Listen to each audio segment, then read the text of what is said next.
Do you see it? Or maybe better yet, do you smell it?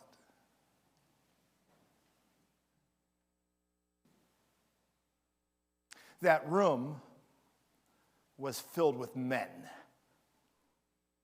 who didn't shower very often.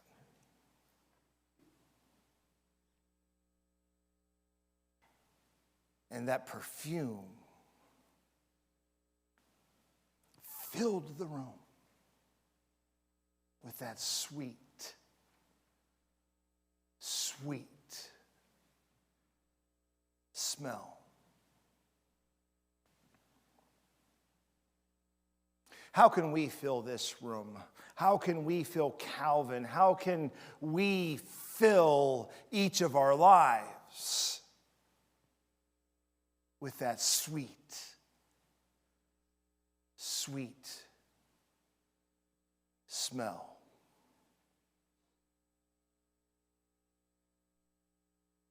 Several thoughts come to mind on this fifth Sunday of Lent. One, sometimes it snows in April.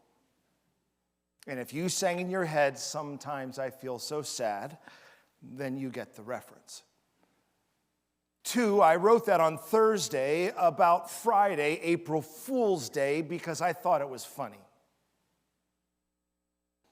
And without peeking at the forecast, I came to see later on in the week, basically yesterday at halftime of some of those games, right? That we're forecast to have snow the weekend of Palm Sunday. Three, a Hindu, a rabbi, and a critic are strolling through the countryside in an April snowstorm. And yes, you should take that as this is the actual opportunity to be funny, because I tend not to be. A Hindu, a rabbi, and a critic, right? They sought shelter in a nearby farmhouse. "The storm will be raging for hours," the farmer told them. "You ought to spend the night. The problem is we only have 2 rooms in the house. One of you will have to sleep out in the barn." "I will be the one," said the Hindu. "A little hardship is nothing for me," and he went to the barn. A few minutes passed, and a knock at the door. It was the Hindu. "I am sorry," he told the others, "but there is a cow in the barn. Cows are sacred creatures, and I cannot impose." "Don't worry," says the rabbi. "Make yourself comfortable. I'll go sleep in the barn." And a few minutes pass, another knock on the door. It was the rabbi. "Ay, ay, ay, I hate to be a bother, but there's a pig in the barn, and in my religion, pigs are unclean. I wouldn't feel comfortable sleeping with a pig." "Oh, all right," said the critic. "I will go and sleep in the barn." A few minutes pass. There's a knock on the door. It was the pig and the cow.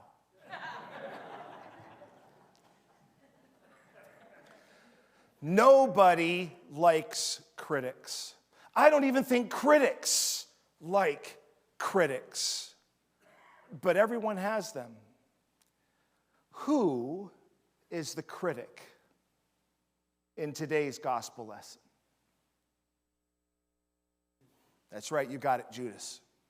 And like most critics, what Judas said had a hint of truth in it. But as what happens so frequently, it not just misses the mark, it's the polar opposite of the mark. Perfume worth a year's salary would feed the Lakota Indians for years, thousands of them. But that was not on the agenda that evening. On that particular night, extravagant hospitality was on the agenda. And Mary used the perfume to, one, express her thanks for Jesus raising her brother from the dead and bringing him back to life, bringing Lazarus back to life. Two, to express her love and devotion to Jesus. And three, to offer Jesus a physical and a spiritual blessing, a renewal before his progressively darker and darker and darker journey to Golgotha. The perfume drove out every bad smell in that room and replaced it with the fragrant scent of angel's breath.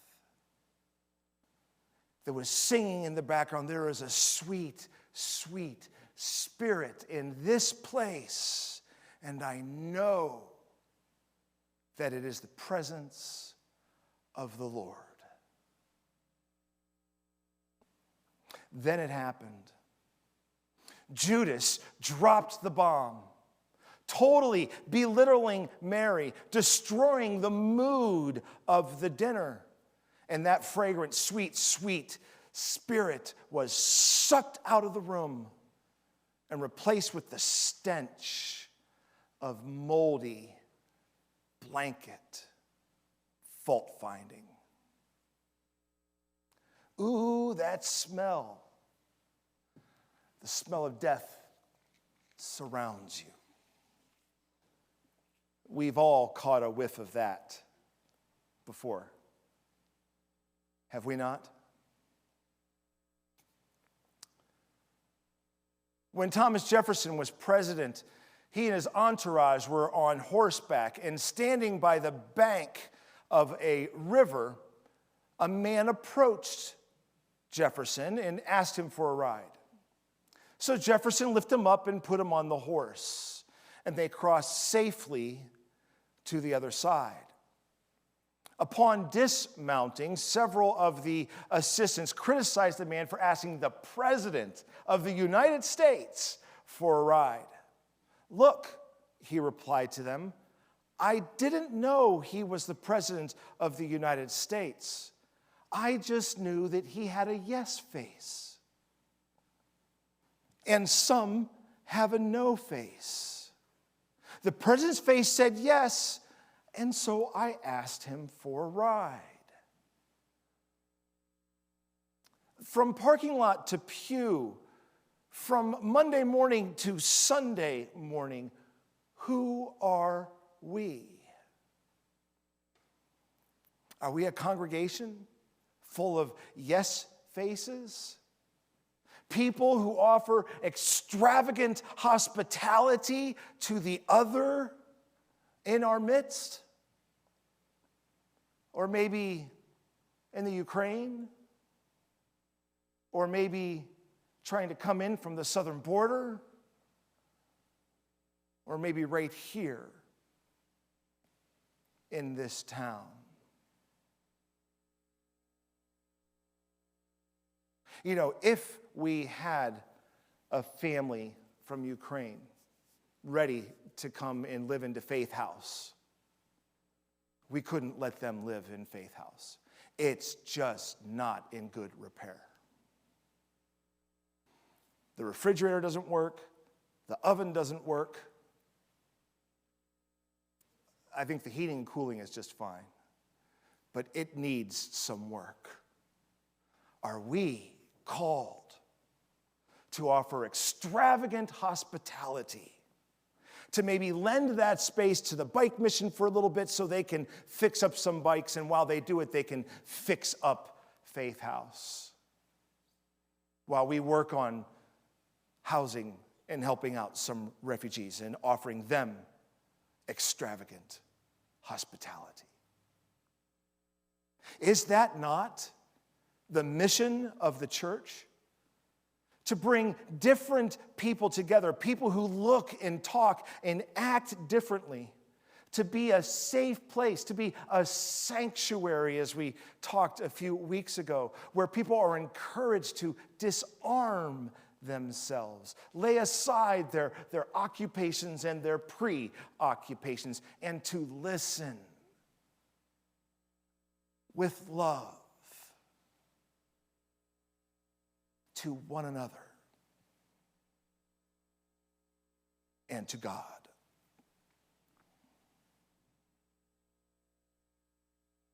So how do we get there?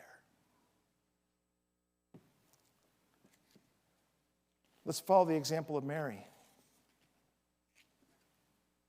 Extravagant hospitality rises from an attitude of gratitude.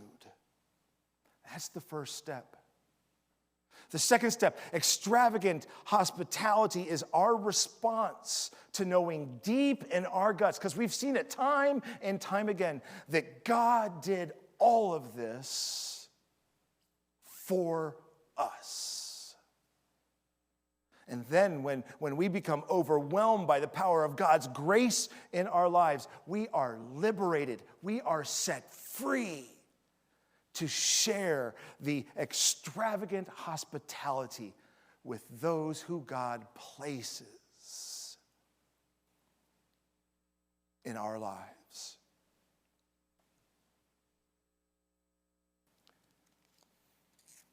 It doesn't just happen.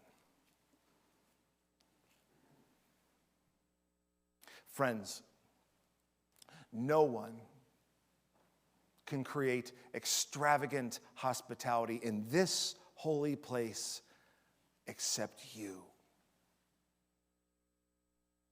If we are to be that holy place with that sweet, sweet spirit that is the presence of the Lord, then we must relentlessly, diligently work to create an atmosphere of extravagant hospitality. A safe place where the other may come and be heard, and in fact loved as if they were Christ themselves.